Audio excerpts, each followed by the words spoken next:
teman-teman Kicau Channel. Selamat datang kembali di channel kita yang penuh petualangan dan kisah seru. Kali ini, kita akan menjelajahi sebuah dongeng menarik yang menyimpan banyak pesan.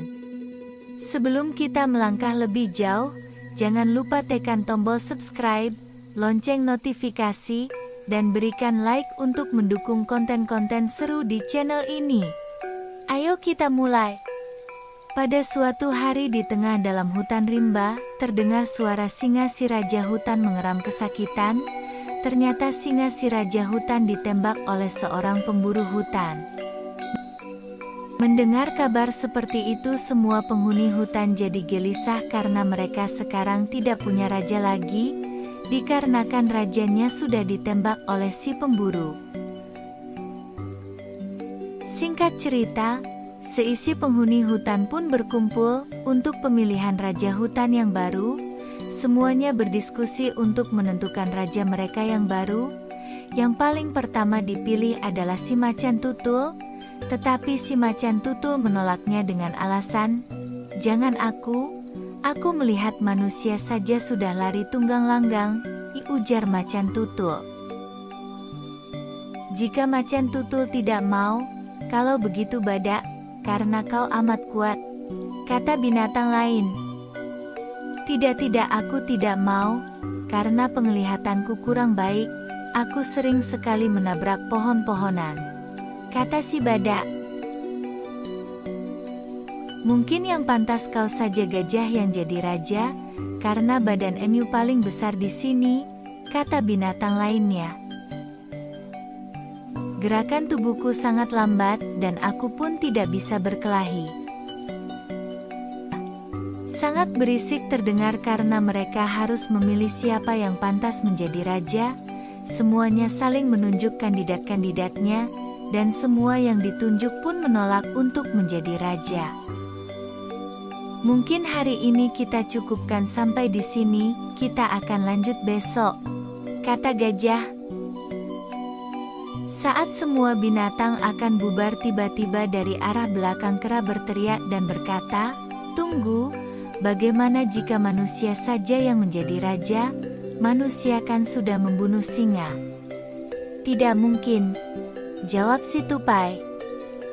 "Coba kalian perhatikan aku sangat mirip dengan manusia bukan?" ujar si kera. "Maka akulah yang sangat cocok menjadi raja, kan?" lanjut perkataan si kera. Dan setelah melalui perundingan, akhirnya semua penghuni hutan pun sepakat keralah yang akan menjadi raja hutan yang baru. Tapi setelah kera menjadi raja, ternyata tingkah lakunya kera sama sekali tidak seperti seorang raja. Kerja si kera hanya bermalas-malasan sambil menyantap hidangan makanan-makanan yang lezat. Binatang yang lain pun merasa kesal. Yang paling kesal terhadap kera adalah serigala. Bagaimana si kera bisa menyamakan dirinya dengan manusia? Pikir si serigala. Badannya memang ada kesamaan, tapi otaknya tidak. Lanjut pikir si serigala. Setelah lama berpikir, akhirnya si serigala pun mendapatkan ide.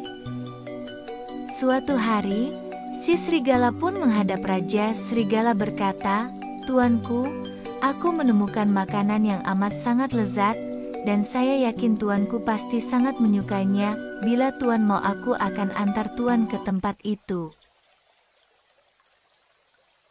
Dan tanpa berpikir lagi, si kera pun akhirnya pergi berdua dengan serigala.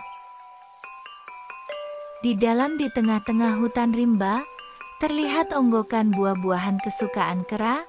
Karena sifatnya yang tamak, kera langsung menyergap buah-buahan kesukaannya. Ternyata si kera kena jebakan yang dibuat manusia. Dia pun langsung terperosok ke dalam lubang tanah. Tolong, si kera berteriak, sambil berjuang dengan keras agar dia bisa keluar dari perangkap yang dibuat manusia itu. Tak kusangka dan tak pernah aku bayangkan seorang raja bertingkah bodoh.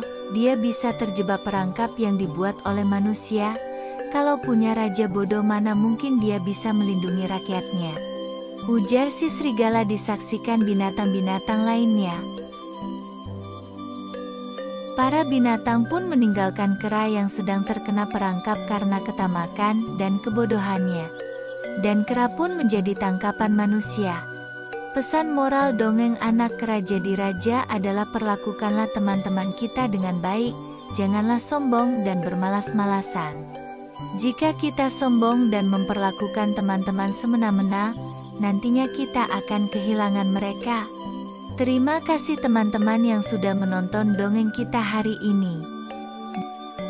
Jangan lupa untuk memberikan like, komen dan subscribe channel kita agar tidak ketinggalan kisah-kisah menarik lainnya. Salam dongeng.